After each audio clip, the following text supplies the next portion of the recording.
What if the timelines we trust are only the most recent skin on structures far older than our history books dare to suggest? Across Italy, from the Pantheon's impossible symmetry to the sunken roads of the Etruscans and the basalt towers of Sardinia, there are places where architecture seems to appear already perfected, as though inheriting knowledge from builders we can no longer name. Foundations misaligned with later walls, tunnels carved with forgotten purposes, megastructures rising from layers that whisper of deeper origins. Each site holds quiet contradictions that resist easy explanation. And as we trace these ruins across the peninsula, a single question grows harder to ignore. Are we standing on the final chapters of a story whose beginning has long since slipped from sight? Pantheon. In the heart of modern Rome, the Pantheon rests with a composure that seems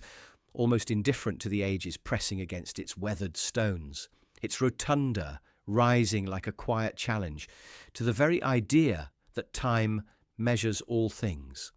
And as the morning light spills across the Piazza della Rotonda, it reveals a structure whose harmony of proportions has long suggested an origin more elusive than its imperial inscriptions imply. For while Hadrian's reconstruction in the 2nd century CE stands as the conventional boundary of its history, the deeper foundations hint at earlier phases whose purposes are only partly understood, embedded in brickwork and substructures that do not always align with later symmetry, as though fragments of an older architectural intention were absorbed into the grander form we know today. And within this circular shell, where the coffered dome rises unbroken toward the oculus, the geometry appears so deliberate and mathematically confident that it often prompts questions about how Roman engineers perfected techniques, particularly in concrete grading and aggregate distribution, that seem to have reached a maturity abruptly rather than gradually, suggesting a lineage of experimentation whose surviving traces are faint at best, discernible only in discontinuities beneath the marble floors and in the differing orientations of earlier precinct walls that predate the imperial rebuild. Remnants that encourage speculation about earlier cultic or civic structures, standing on this site for centuries before the dome took shape, each phase leaving architectural clues but no clear narrative. And as scholars examine subtle irregularities in the rotunda's load path, variations in mortar composition, and the enigmatic drainage channels beneath the portico pavement, the evidence complicates the tidy chronology usually applied here, offering proposals ranging from multi-phase Republican sanctuaries to Augustan-era experiments in large-span roofing, though none resolve the lingering tension between the apparent suddenness of the Pantheon's engineering leap and the scarcity of intermediate examples. A tension deepened by the dome's uncanny preservation, which makes the absence of a developmental sequence feel even more conspicuous. And while nothing in the archaeological record demands an age beyond what is traditionally accepted, the quiet persistence of these architectural puzzles invites reflection on how many layers of Roman building practice may have vanished without record, leaving the Pantheon's perfection to stand not as an isolated marvel,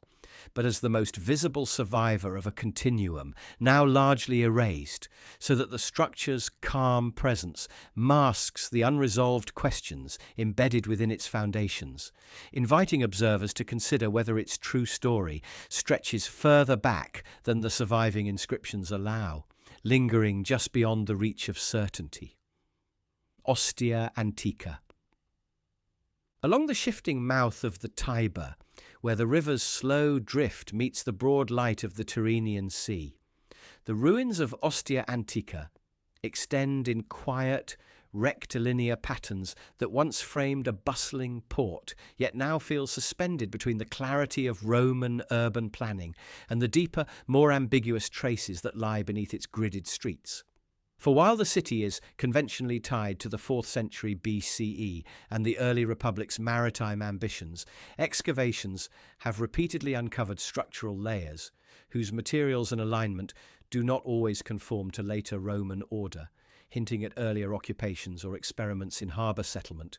that were later overwritten by imperial expansion. Their remnants, surviving only as interrupted walls, mismatched masonry styles, and subfloor anomalies beneath the warehouses and insulae that define today's archaeological map. And as one walks past the quiet facades of the Caseggiato dell'Erario, or through the shadowed arcades of the Aurea Epagatiana, the standard narrative of Ostia as a straightforward Roman port begins to soften for the city's infrastructural sophistication, its complex drainage channels, early use of hydraulic concrete, and unexpectedly advanced shoreline stabilization seems to appear fully formed in the archaeological record, with few surviving intermediary examples to illustrate how such mastery developed over time, leaving researchers to piece together a puzzle in which technological leaps seem more abrupt than gradual. And beneath the Decumanus Maximus, ground-penetrating surveys reveal the ghostly outlines of earlier street alignments diverging slightly from the later orthogonal plan, as though Roman surveyors adapted pre-existing routes whose origins are largely obscured, while deeper cores taken near the ancient coastline show signs of repeated reshaping well before the port's classical flourishing. Layers of human modification interspersed with episodes of flooding or siltation that complicate attempts to reconstruct a linear developmental history. And in certain corners of the site, particularly near the Capitolium and the older sections of the Forum, stone blocks appear reused from prior structures of uncertain date, their weathering patterns and tool marks differing subtly from the later fabric, suggesting a local architectural vocabulary that may have evolved long before Ostia's documented founding, though the surviving fragments are too incomplete to place within a confident framework. And similarly, the so-called Republican castrum, often cited as the earliest major phase, presents inconsistencies in wall thickness and orientation that have led some researchers to question whether it represents a single coherent construction event or a palimpsest of multiple stages, each responding to shifting river channels and changing defensive needs, leaving open the possibility that the site was already a locus of activity before the historical record begins to describe it.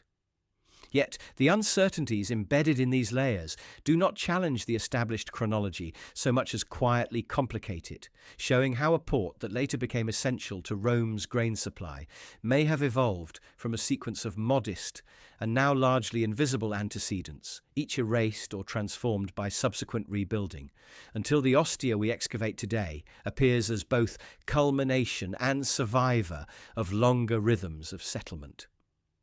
And as the afternoon sun settles across the well-preserved mosaics of the Baths of Neptune, the silence of the abandoned streets seems to hold an unspoken acknowledgement that the city's visible ruins represent only a fraction of its temporal depth, encouraging the thought that Ostia's origins may stretch further back than the surviving walls attest, not in dramatic contradiction of known history, but in the quieter suggestion that its early phases remain concealed within the river's shifting sediments, waiting for the rare convergence of evidence that might allow its earlier story to emerge more clearly from the layered earth. Hadrian's Villa. Beyond the gentle wooded slopes of Tivoli, where cool springs gather in terraces and the Sabine hills fold softly into one another, the vast sprawl of Hadrian's Villa rests like a fragmented memory of imperial ambition, its colonnades, pools and pavilions scattered across a landscape that seems to have shaped the architecture as much as the architecture once shaped the land. And although its formal creation in the 2nd century CE is securely tied to Hadrian's reign, the site itself carries hints of an earlier spatial logic that predates the emperor's grand design, visible in the uneven orientations of certain substructures, in retaining walls that do not consistently align with Hadrianic geometry, and in water channels whose earliest segments appear older than the villa's refined hydraulic system, as if previous rural installations, villa rustica foundations, agricultural terraces, or even forgotten boundary markers, were absorbed or reworked into the later palatial complex. and moving through the quiet corridors of the Canopus or beneath the vaulted shadows of the Piazza d'Oro,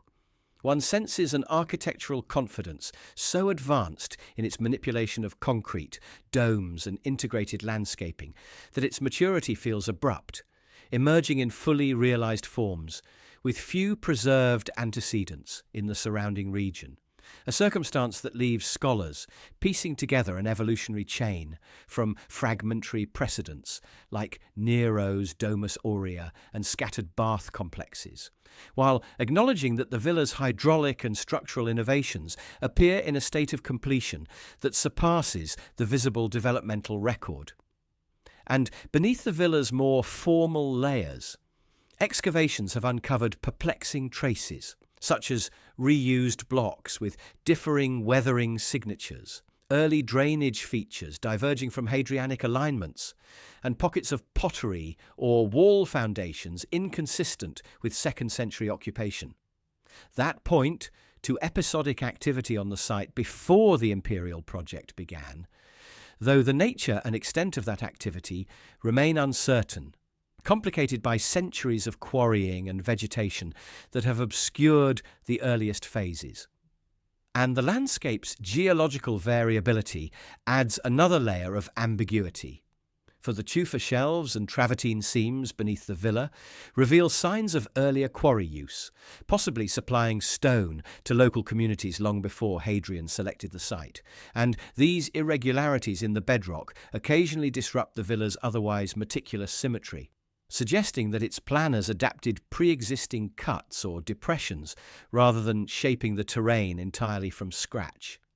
And as researchers study the villa's enormous network of subterranean service corridors, crypto-porticos that weave beneath the surface with surprising irregularity, they encounter sections whose masonry styles subtly deviate from the known Hadrianic repertoire, raising questions about whether earlier tunnels or storage spaces were incorporated into the later design, their original purposes now reduced to scattered hints in mortar seams or unexpected shifts in vault curvature.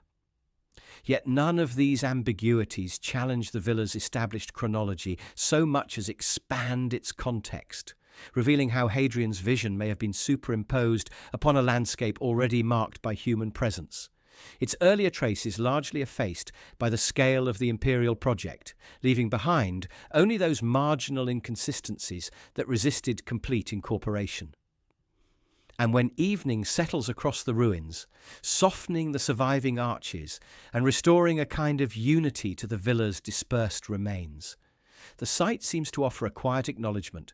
that its grandeur was not born from emptiness, but from a place whose earlier rhythms have nearly vanished, inspiring a subtle wonder about how many architectural experiments or rural structures once stood here before being absorbed, erased, or transformed, their faint impressions lingering beneath the monumental surfaces of Hadrian's extraordinary retreat, Verona's arena, set against the gentle curves of the Adige River, where the pale stone of northern Italy gathers an almost luminescent quality under shifting light. The arena of Verona rises from the urban fabric, not as a ruin consumed by time, but as a remarkably intact ellipse, whose calm durability often obscures the uncertainties layered within its origins. For although its construction is traditionally placed in the 1st century CE, aligning it with the mature phase of Roman amphitheatre design, subtle irregularities in its foundational courses and in the surviving outer arches hint at building phases not entirely explained by the standard chronology, with some substructural elements displaying masonry patterns and mortar compositions that do not align cleanly with the arena's later, more uniform fabric. And as one traces the curve of its podium walls or examines the radial vaults that once guided tens of thousands of spectators, the engineering appears so assured, particularly in its load distribution, drainage systems, and carefully calibrated acoustics, that it raises quiet questions about how rapidly Roman builders refined the amphitheatre form, especially when so few transitional examples survive in comparable states of preservation, leaving scholars to wonder how many prototypes have been lost to later rebuilding or simply collapsed beyond recognition. And beneath the arena's polished surface, archaeologists have identified earlier occupation layers, including traces of domestic structures and workshop debris, their orientations diverging subtly from the amphitheatre's axial symmetry, suggesting that the site was once part of a more irregular urban quarter, whose remnants were mostly cleared or incorporated when the arena's foundations were laid, though certain anomalies, such as angled wall segments beneath the northern arc, and an unexpected concentration of reused stone blocks, hint that not all of the earlier cityscape was fully erased, and the geological substrate contributes its own complications, for the region's fine alluvial soils required substantial stabilization. And yet, the arena's foundations appear underpinned by techniques that seem mature from the outset, with gravel packing, drainage channels, and deep-cut footings executed with a level of uniformity that suggests long-practiced expertise rather than experimental trial, though the scarcity of surviving early amphitheatres prevents a clear assessment of how gradually such methods evolved. And in certain vaulted corridors, where the stone surface holds the marks of ancient tools, inconsistencies in dressing styles and block sizes quietly suggest multiple construction episodes, possibly reflecting repairs, expansions or adaptations whose records have not survived, leaving only the physical evidence to gesture toward a more complex building history than the single-phase narrative often applied to Imperial Rome's amphitheatres. Yet none of these threads disrupt the established dating so much as contribute to an atmosphere of layered development, in which the arena stands not merely as a triumph of Roman architectural ambition, but as the outcome of earlier urban patterns,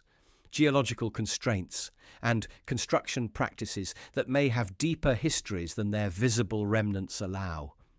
And as twilight gathers along the upper tiers, softening the sharpness of the surviving arches, and returning a sense of quiet to a structure long shaped by performance and public life, the arena of Verona seems to acknowledge its own partial opacity, its preservation granting extraordinary clarity to its form,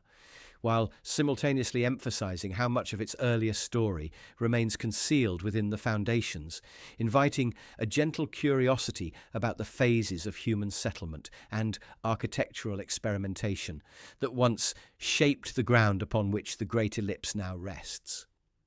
Villa Jovis. High above the sheer limestone cliffs of Capri, where the island's pale terraces descend steeply toward waters that shift from cobalt to silver under passing clouds, the ruins of Villa Jovis cling to the summit with an austerity that mirrors the landscape's dramatic isolation. And although the villa is firmly associated with Tiberius in the early 1st century CE, the site's imposing terraces and intricate water systems contain traces that do not always conform neatly to a single imperial phase.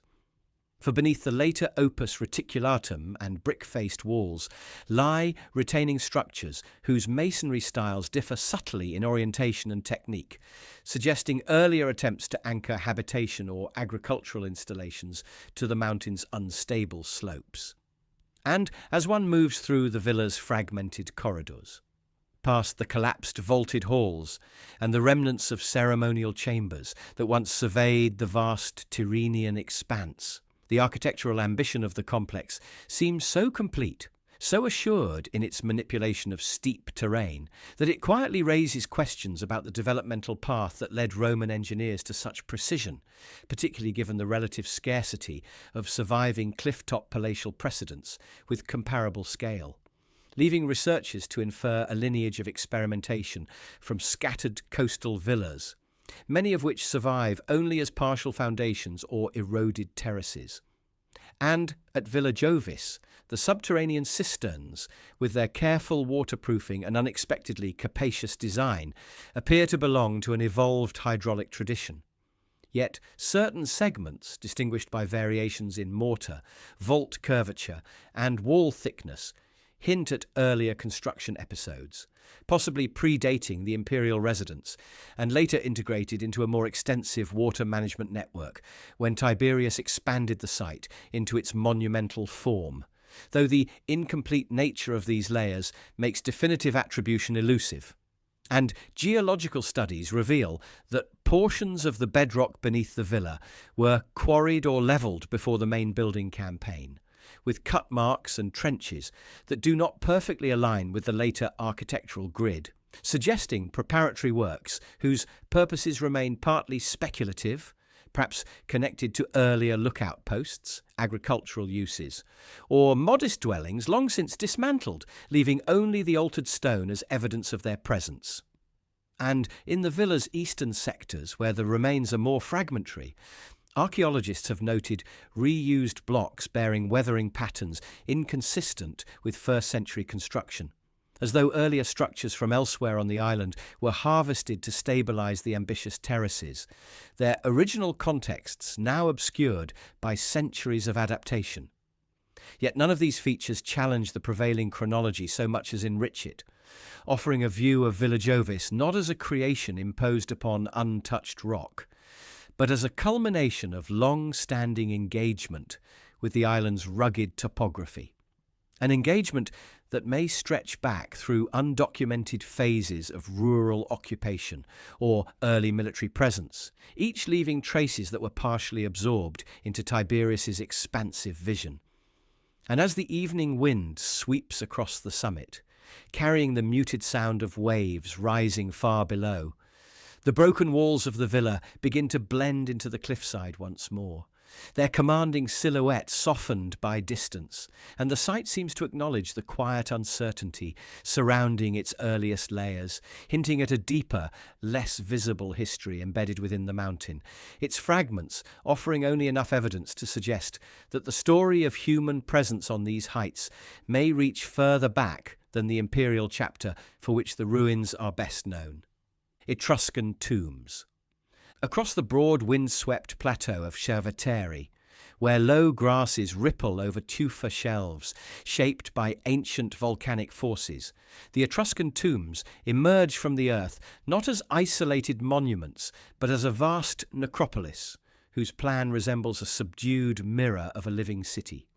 Its domed chambers, carved corridors, and street-like paths preserving a spatial memory of a culture that flourished long before Rome's ascent. Yet even within this relatively well-dated Iron Age and archaic context, the site contains subtleties that complicate a straightforward narrative. For beneath the familiar rock-cut facades and tholos-like interiors lie earlier phases of excavation and construction, whose tool marks, weathering patterns, and sometimes altered orientations suggest a more gradual evolution of funerary architecture than the surviving examples alone reveal, with some of the oldest tombs at Banditaccia showing irregularities in chamber geometry and ceiling curvature that point to experimental stages now otherwise missing from the archaeological record.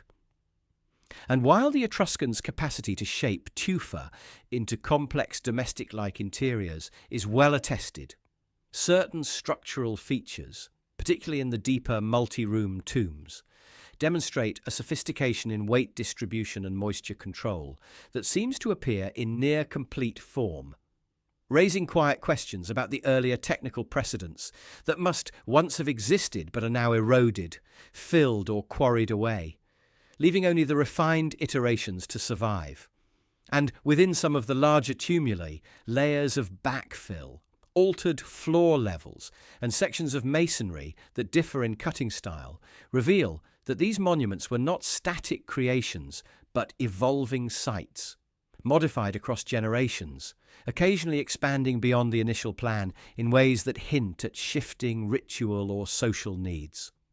While other anomalies, such as partially buried stair passages or chambers sealed long before the necropolis reached its classical extent, suggest episodes of abandonment or repurposing not easily integrated into the broader chronology. And geological studies underscore the complexity further, for the tufa beds themselves vary in hardness and moisture content across short distances, affecting both preservation and carving technique. And in some instances, earlier excavations appear to have taken advantage of naturally occurring cavities or erosion pockets that were later reshaped into formal tombs, though the degree to which natural features influenced the necropolis's earliest phases remains difficult to determine. And scattered among the more elaborate complexes are simpler, rough-cut cavities, whose orientations diverge from the later, more organised layout, their modest scale and inconsistent tooling, leaving open the possibility that Cerveteri's funerary landscape developed from small, perhaps family-based burial zones that were gradually unified into a more monumental arrangement as the settlement grew in regional prominence, a process largely invisible now due to the dominance of the later, more architectural tombs. And at the edges of the necropolis, where weathering has softened the once crisp forms, certain cuttings and partially collapsed corridors hint at structures whose original shapes are no longer recoverable, their fragmentary nature quietly suggesting that the surviving tombs represent only the best preserved phase of a much longer tradition of rock-cut construction. A tradition whose earliest chapters may have faded as older chambers were repurposed, re-excavated, or buried beneath later expansions. Yet none of these hints require revising the recognised timeline so much as broadening it, acknowledging that the necropolis's present clarity masks earlier and more tentative stages of development that remain difficult to trace. For erosion, ancient looting, and shifting soil layers have obscured much of the evidence that would illuminate how the earliest Etruscan builders experimented with form before achieving the balanced proportions seen in the later tumuli. And as dusk settles over the plateau, softening the outlines of the mounds until they seem to merge with the natural undulations of the land, the necropolis takes on a contemplative stillness, its carved interiors hidden beneath earth and grass. And in that quiet, the site seems to gesture toward the limits of our knowledge, suggesting that long before these monumental tombs were carved with such confidence, earlier hands may have shaped the same stone, in ways now largely erased, leaving only subtle discontinuities and scattered remnants to imply a deeper, more gradual story of architectural emergence within the Etruscan world. Nuraghe Santu Antine. Amid the rolling plains and basaltic ridges of northern Sardinia, where the land rises in gentle swells shaped by ancient volcanic flows, the Nuraghe Santu Antine stands with a deliberate solidity that has weathered more than 3 millennia, its massive basalt blocks interlocked without mortar, to form a central tower and flanking bastions that command the surrounding landscape with a quiet, enduring presence. Yet even within the well-established Bronze Age context of the Nuragic culture, the structure carries subtle ambiguities that complicate any neat interpretation of its origins, for beneath its carefully fitted masonry lie earlier construction phases discernible in slight shifts of alignment, differing block sizes, and interior passages that appear to have been modified or expanded over time, as though the Nuraghe evolved through successive building episodes, rather than emerging fully formed in a single monumental effort. And moving through its corbelled chambers, where the cool shadows soften the sharpness of the basalt, one encounters an architectural confidence in load-bearing technique that suggests a mature tradition of stone construction, but the scarcity of preserved proto-Nuragic structures makes it difficult to trace the incremental steps that must once have led to such mastery, leaving scholars to infer a gradual technical evolution from fragmentary remains scattered across the island. Rock shelters, modest stone huts, and collapsed foundations that hint at experiments in corbelling long before the great towers rose.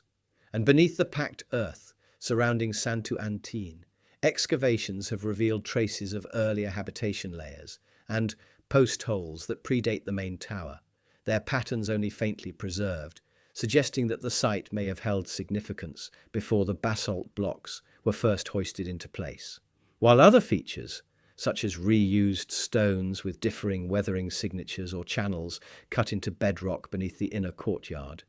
indicate episodes of alteration whose purposes remain partly obscured, possibly tied to shifting settlement strategies or ritual practices that left few durable records. And the geological substrate itself adds complexity, for the basalt used in construction exhibits variations in density and mineral content, implying that multiple quarry sources were employed, some perhaps linked to earlier building efforts in the region, and the precision with which these heavy blocks were shaped and positioned hints at a logistical sophistication for which direct evidence survives only in the finished architecture. The intermediate tools and techniques largely eroded or lost to time. And around the outer perimeter of the Nuraghe, remnants of a village extend outward in patterns that do not always align perfectly with the central structure, suggesting that the settlement may have grown organically, absorbing earlier domestic layouts or adapting to pre-existing pathways, with certain circular foundations showing signs of rebuilding that complicate attempts to establish a single coherent chronology. And while none of these observations challenge the Bronze Age dating of Santu Antine, they collectively invite reflection on how much of the Nuragic world's architectural story remains invisible, transmitted only through its most monumental survivors, and leaving the subtler, formative stages difficult to reconstruct, their traces muted by centuries of reuse, soil accumulation, and the gradual collapse of less durable structures. Yet as the evening light descends, casting long shadows across the basalt towers and emphasizing the precision of each interlocked stone, the Nuraghe seems to hold within its silence an acknowledgement of its layered past, its present form resting atop earlier and less understood moments of human occupation, inviting a quiet curiosity about how many iterations of design, settlement, and symbolic meaning may have preceded the imposing architecture that now stands as one of Sardinia's most enduring prehistoric monuments. Cuma Sibyl Cave. Carved deep into the volcanic tufa of the Phlegraean fields, where fumaroles exhale faint warmth and the land bears the restless imprint of ancient calderas, the Cuma Sibyl's cave stretches in a trapezoidal corridor whose geometric precision has long distinguished it from the more irregular rock-cut chambers of the surrounding acropolis. And while its conventional attribution to the late Archaic or early Roman periods grounds it firmly within known architectural traditions, the tunnel's unusual plan, its tapering walls, consistent gradient, and carefully engineered apertures suggests a level of intentionality that has prompted ongoing debate about earlier phases of modification. For beneath the smoother, later tool marks lie faint indications of more primitive cutting, their patterns obscured by centuries of reworking, yet still visible in shadowed recesses where weathering has exposed slight discontinuities in texture and alignment. And as one follows the descending passage toward its forks and lateral chambers, the structure reveals an interplay between natural geology and human intervention that seems to reflect multiple stages of excavation, with some segments adhering closely to the grain of the tufa, while others diverge in directions that hint at shifting functions or evolving ritual needs, though the absence of securely datable debris from the earliest strata leaves these hypotheses suspended between inference and modest uncertainty. And above the vaulted ceiling, hidden from view, geological surveys have detected cavities and partially collapsed voids whose origins remain ambiguous, some likely natural, others possibly the remnants of earlier quarrying or exploratory tunnels predating the more formal architectural shaping, yet all contributing to the difficulty of reconstructing a clear sequence of construction. And the corridor's famous triangular profile introduces another layer of complexity. For while similar forms exist elsewhere in the region, particularly in Hellenistic and Roman military works, their appearance at Cuma presents a level of refinement that seems to emerge almost fully realized, with few surviving transitional examples to trace the gradual adoption of this distinctive design, leaving scholars to consider the possibility that earlier prototypes once existed, but have since been destroyed by seismic shifts, landslides, or later building campaigns on the Acropolis. and near the passage's terminal chambers, where light wells pierce the rock with an almost architectural rhythm. Certain cuttings appear older than the surrounding masonry, their angles less regular, their surfaces more weathered, as though the later builders adapted pre-existing niches or tunnels rather than carving entirely anew. A pattern echoed in small sections of irregular floor levelling, that hint at earlier ground surfaces now partially obscured by subsequent modifications. And outside the cave, where terraces descend toward the ancient harbour, scattered foundations and collapsed walls reveal a broader landscape of occupation whose phases overlap in ways not always cleanly defined, suggesting that the cave may once have been part of a larger complex of sanctuaries, storage areas, or defensive installations whose earlier stages are now fragmentary, their relationships to the corridor inferred but not conclusively established. Yet the known chronology remains undisturbed, for nothing in the evidence requires assigning the cave to an age outside the established historical framework, and the subtle discontinuities instead deepen the sense that the site participated in a long tradition of adaptation, with each generation modifying inherited spaces to suit new contexts, leaving behind a layered architectural palimpsest rather than a single monolithic creation.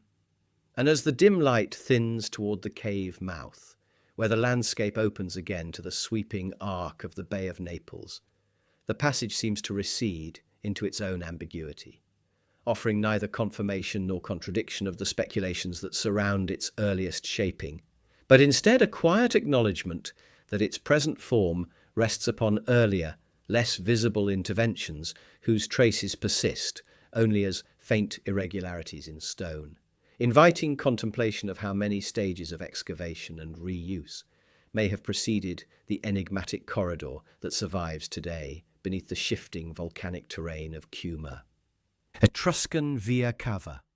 threading through the wooded hills of southern Tuscany,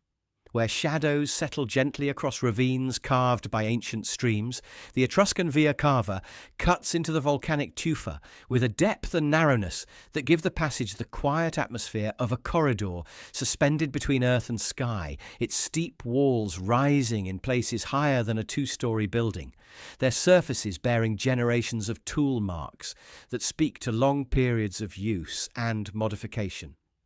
Yet the sequence of that shaping remains partly obscured,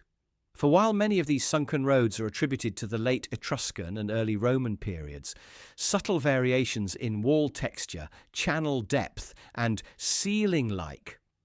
overhangs hint at earlier phases of carving, whose purposes may have differed from the later transport routes they eventually became.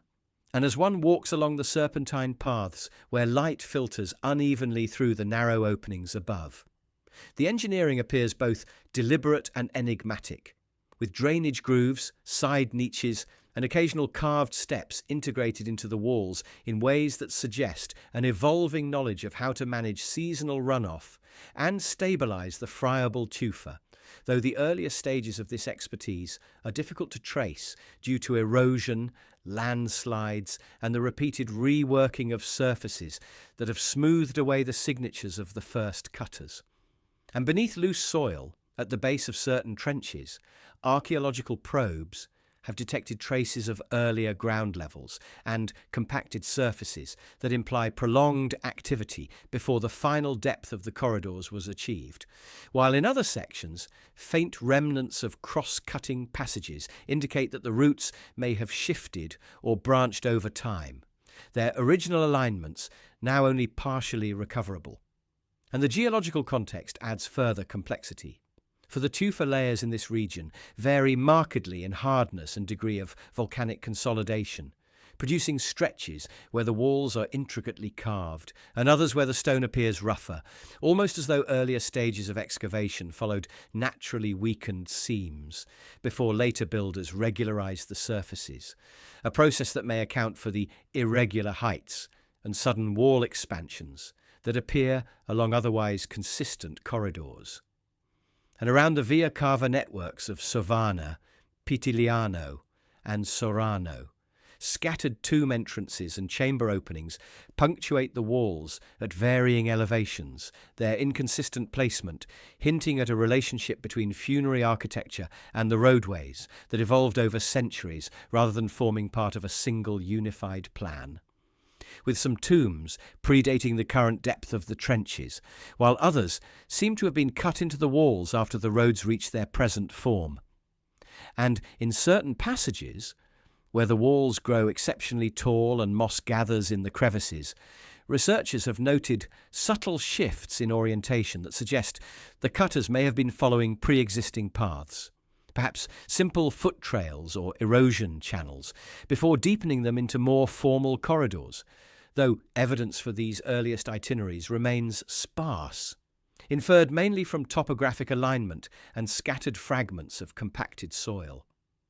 Yet these complexities do not push the Via Cava beyond the established Etruscan and early Italic timeframes, but instead reveal how the routes likely grew through repeated adaptation, with each generation responding to local needs, geological constraints, and shifting patterns of settlement, gradually carving the trenches deeper and refining their features while leaving only faint traces of the earliest efforts. And as dusk settles in the narrow spaces where the sky tightens overhead into a ribbon of fading light, the Via Cava take on an introspective stillness, their towering walls standing as the cumulative imprint of centuries of modification. And in that quiet vertical landscape, the suggestion lingers that long before the passages reached the dramatic forms we see today, earlier hands may have shaped the same stone in ways now almost entirely erased, leaving only subtle irregularities to hint at a deeper, more layered history embedded within the carved ravines. Domus, Aurea. Beneath the shifting heart of Rome, where the Palatine slopes ease toward the valley once filled by Nero's extravagant lake, the Domus Aurea extends in a labyrinth of buried chambers whose surviving frescoes, stuccoed vaults, and hidden courtyards offer only a partial glimpse of the vast palace that briefly reshaped the city in the 1st century CE. Yet even within this well-documented historical framework, the substructures preserve subtleties that complicate a simple narrative of creation and abandonment. For beneath the later brick-faced reinforcements and Flavian infill lie earlier walls and floor levels whose orientations do not always align with Nero's ambitious plan, suggesting that pre-existing buildings, possibly portions of Claudian or even older Domus, were incorporated, modified, or levelled in ways that left faint archaeological signatures now compressed between layers of reconstruction. And as one moves through the light-well chambers of the East Wing, where the remains of intricate vaulting designs reveal an architectural confidence in the manipulation of concrete and space, the technical sophistication appears so fully realized that it invites questions about the developmental stages that preceded it. For while other Julio-Claudian structures hint at similar experimentation, many earlier examples have been lost to fire, rebuilding, or deliberate erasure, leaving the Domus Aurea to stand as one of the earliest surviving large-scale demonstrations of the techniques that would later flourish in imperial bath complexes and monumental rotundas. And below the palace floors, archaeologists have uncovered evidence of earlier retaining walls, drainage channels, and foundation cuts that differ in mortar composition and block size from Nero's works, their incomplete preservation hinting at pre-Neronian occupation across the Oppian slopes, though their relationship to the palace remains partly speculative due to the fragmented nature of the surviving fabric. And certain chambers, particularly those partially collapsed or filled with ancient debris, display discontinuities in wall bonding, as though earlier rooms were adapted rather than wholly replaced, with some vaults exhibiting subtle variations in curve and thickness that may correspond to multiple construction phases, each responding to the topographical challenges created by the slopes and the underlying geological strata of compacted tufa and clay. And the famous octagonal hall, with its innovative dome and oculus, rests upon foundations whose earlier strata include irregular cuttings and fill deposits that do not clearly relate to the later geometry,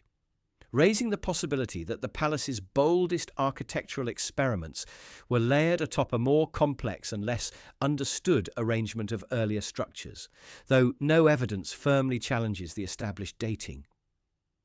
And above the buried palace, where Trajan's baths were later constructed, enormous loads were imposed upon the surviving chambers, prompting extensive reinforcement that further obscured the original layout, sealing some passageways and embedding earlier floor levels within new supporting walls, so that the Domus Aurea now exists as a palimpsest of imperial ambition, structural necessity, and geological negotiation.